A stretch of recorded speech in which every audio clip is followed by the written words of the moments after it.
अब गाड़ियों को चलाने के लिए पेट्रोल डीजल की जरूरत नहीं पड़ेगी। जी हाँ, सही सुना आपने। लेकिन यहाँ हम बैटरी से चलने वाली गाड़ियों की बात नहीं कर रहे हैं। दरअसल अब गाड़ियाँ चलेंगी गन्ने के जूस से। क्या वो चौंक गए ना? पर ये सच है। भारत सरकार अब एक ऐसी पॉलिसी लेकर आई है जिसमें गाड़ियाँ फ्लेक्स फ्यूल यानी कि इथेनॉल वाले फ्यूल से चलेंगी और इस इथेनॉल को गन्ने के जूस से आसानी से कहीं पर भी तैयार किया जा सकता है। लेकिन आखिर क्या होता है फ्लेक्स फ्यूल? कैसे फ्लेक्स फ्यूल लेगा पेट्रोल की जगह? कैसे होगा ये गन्ने के जूस से तैयार? और इससे हमारी और आपकी जेब पर क्या होगा असर? चलिए जानते हैं इन सब सवालों के जवाब हमारी आज की इस वीडियो में। दोस्तों, पिछले साल अक्टूबर में हमारे देश के ट्रांसपोर्ट मिनिस्टर ने पहली फ्लेक्स फ्यूल यानी कि इथेनॉल से चलने वाली कार को लॉन्च किया। ये एक ऐसी कार है जिसके लिए पेट्रोल की जरूरत नहीं है और ये फैसला लोगों को पेट्रोल की बढ़ती कीमतों को देखते हुए किया गया। ये कार पहली पायलट प्रोजेक्ट के तहत लॉन्च की गई। काफी समय से सरकार फ्लेक्स फ्यूल से चलने वाली गाड़ियों पर ज्यादा जोर दे रही है ताकि इससे लोगों की जेब भी ढीली ना हो और ज्यादा से ज्यादा लोगों को रोजगार भी मिल सके। क्या होता है फ्लेक्स फ्यूल? आपको बता दें कि फ्लेक्स फ्यूल एक ऐसा फ्यूल का अल्टरनेटिव है जिससे कार आसानी से चल सकती है। पेट्रोल की कीमत को कम करके इसमें इथेनॉल या मिथेनॉल को मिलाकर नया फ्यूल बनाया जाता है, उसे ही फ्लेक्स फ्यूल कहा जाता है। ऐसे में ये बात तो साफ है कि फ्लेक्स फ्यूल में पेट्रोल की मात्रा काफी कम होती है। ऐसे में आजकल दुनिया के ज्यादातर देश फ्लेक्स फ्यूल से चलने वाली गाड़ियों पर ही ध्यान दे रहे हैं।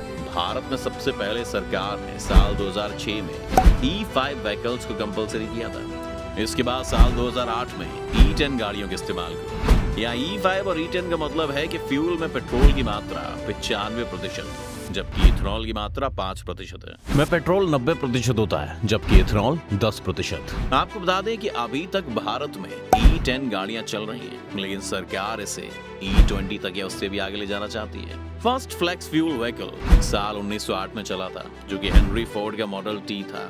ये कार उस समय इथेनॉल और गैसोलीन दोनों ही तरह से चल सकती थी, लेकिन उस वक्त किसी ने भी इस पर ज्यादा ध्यान नहीं दिया था, क्योंकि एक तो उस वक्त दुनिया में पेट्रोल काफी था, ऐसे में बहुत सस्ता भी था और लोगों को इसलिए इसकी ज्यादा जरूरत महसूस नहीं हुई थी। वहीं उस वक्त तक कार या कोई व्हीकल बहुत ही कम लोग रखा करते थे, ऐसे में पेट्रोल की खपत भी काफी कम थी। और दूसरा कि उस वक्त तक किसी भी देश ने ग्लोबल वार्मिंग को इतना ज्यादा सीरियसली नहीं लिया था, इसलिए इस बात पर ज्यादा गौर नहीं किया गया। लेकिन बढ़ते वक्त के साथ देशों को ये बात समझ में आने लगी कि अगर इनकी इकोनॉमी क्रूड ऑयल पर ज्यादा निर्भर रही तो आगे जाकर उन्हें बहुत मुसीबत आ सकती है। ऐसे में ऑप्शन ढूंढा जाने लगा जो कि पेट्रोल की जगह को भर सके और तब से ज्यादातर देशों ने इथेनॉल से बने फ्यूल फ्लेक्स पर जोर देना शुरू किया। जैसा कि हमने आपको बताया कि फ्लेक्स फ्यूल के उत्पादन के लिए ज्यादा से ज्यादा इथेनॉल की जरूरत पड़ेगी। ऐसे में अब सरकार इथेनॉल के ज्यादा से ज्यादा उत्पादन पर ध्यान दे रही है ताकि इसको पेट्रोल में मिलाकर फ्लेक्स फ्यूल को बनाया जा सके और इसलिए अब दुनिया भर में ज्यादा से ज्यादा इथेनॉल प्रोड्यूस किया जा रहा है। क्या होता है इथेनॉल? इथेनॉल एक तरह का अल्कोहल है जो स्टार्च और शुगर के फर्मेंटेशन से बनाया जाता है। इथेनॉल का उत्पादन मुख्य रूप से गन्ने के रस से होता है, लेकिन स्टार्च कंटेनिंग मटेरियल जैसे मक्का, सड़े आलू, कसावा और सड़ी सब्जियों से भी इथेनॉल तैयार किया जा सकता है। आपको बता दें कि इस समय ब्राजील में सबसे ज्यादा गाड़ियां, लगभग 40% गाड़ियां पूरी तरह से 100% इथेनॉल पर चल रही हैं। इसके साथ ही बाकी व्हीकल्स भी 24% इथेनॉल मिले फ्यूल्स का इस्तेमाल कर रहे हैं। इसके साथ ही स्वीडन और कनाडा में भी इथेनॉल की गाड़ियां चल रही हैं। कनाडा में तो इथेनॉल के इस्तेमाल का बढ़ावा देने के लिए सरकार की तरफ से सब्सिडी भी दी जाती है। दोस्तों, ब्राजील इस लिस्ट में सबसे आगे है और इसकी एक बड़ी वजह है वहाँ पैदा होने वाला गन्ना। ब्राजील दुनिया में सबसे बड़ा गन्ने का प्रोड्यूसर है। इथेनॉल भारत के लिए भी एक बड़ा एडवांटेज है क्योंकि ब्राजील के बाद दुनिया में सबसे ज्यादा गन्ना भारत में ही होता है, लेकिन अभी तक भारत इसका इस्तेमाल सिर्फ चीनी बनाने में ही करता है। लेकिन अब सरकार इसके फायदे को देखते हुए देश की गाड़ियों को इथेनॉल बेस्ड बनाने का सोच रही है। चलिए अब एक नजर इसके फायदों पर डालते हैं। फ्लेक्स फ्यूल या इथेनॉल बेस्ड गाड़ियों का सबसे बड़ा फायदा है कि इससे पर्यावरण का नुकसान बहुत कम पहुंचता है। इथेनॉल से करीब 35% तक कम कार्बन मोनोऑक्साइड निकलता है। ये कार्बन मोनोऑक्साइड और सल्फर डाइऑक्साइड के एमिशंस को भी कम करता है। इससे हाइड्रोकार्बन का उत्सर्जन भी कम होता है। इथेनॉल में 35% ऑक्सीजन होता है। देश में 40% प्रदूषण सिर्फ फॉसिल फ्यूल्स के चलने वाले वाहनों से होता है। ऐसे में अगर देश में फ्लेक्स फ्यूल से वाहनों को चलाया जाए तो इससे प्रदूषण तो कम होगा ही, साथ ही कच्चे तेल के दाम में आने वाले उतार चढ़ाव से भी काफी राहत मिलेगी, क्योंकि अभी भारत दुनिया से क्रूड ऑयल खरीदने में अपना काफी ज्यादा फॉरेक्स एक्सचेंज खर्च करता है। फाइनेंशियल ईयर 21-22 में भारत का कच्चे तेल के इंपोर्ट पर लगभग 119 बिलियन खर्च हुआ था। अब अगर ऐसे में भारत में पेट्रोल में इथेनॉल मिलकर बनाए हुए फ्लेक्स फ्यूल का इस्तेमाल किया जाएगा तो भारत की इकोनॉमी को काफी हद तक बूस्ट मिलेगा और भारत का भी जितना फॉरेन एक्सचेंज रिजर्व ऑयल खरीदने में खर्च होता है उसमें कमी आएगी। इसके साथ ही पेट्रोल से काफी कम रेट पर लोगों को मिल सकेगा। जहां पेट्रोल की पर लीटर कीमत लगभग 90 रुपए वहीं इसकी कीमत लगभग 60 से 70 रुपए के बीच में होगी। ऐसे में लोगों को पेट्रोल से लगभग 30 रुपए तक कम में मिल सकेगा। इसके साथ ही इससे रोजगार में भी बढ़ोतरी आएगी।